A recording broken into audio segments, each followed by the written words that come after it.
here's a real small sample of what we did. We went Saturday from about 11 o'clock till noon till 3 o'clock, something like that. We hit 110 houses.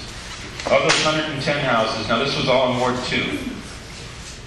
Of those 110 houses, we made 47 contacts, which is pretty good. That's 43% of the houses that we visited.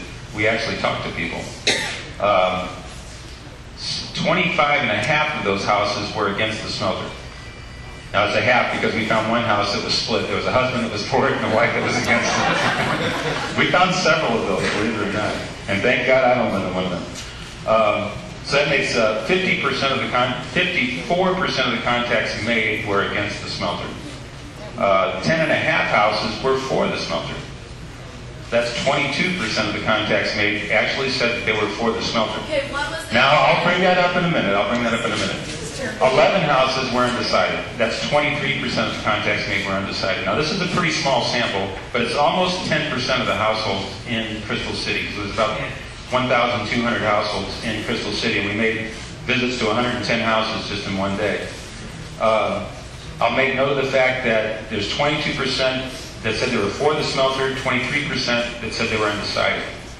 So in this small sample, it looks like there's just as many people that are undecided as are for the smelter.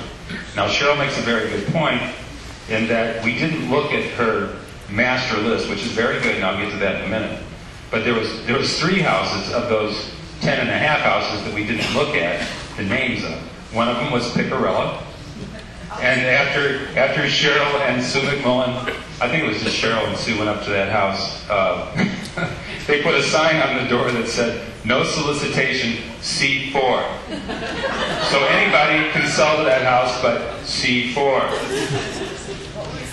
I don't know. We weren't selling anything, but apparently we're not allowed back there again. Another one, which was the first one I went to, I said, well, are you for or against the smelter? And they said, well, we're for the smelter. And I said, well, can I ask you why? And they said, because we're related to the mayor. Cheryl looked at her master list, and the last name was Shelley. The third house of those 10.5 that were for the smelter was another one we failed to look at, and the last name was Moonier.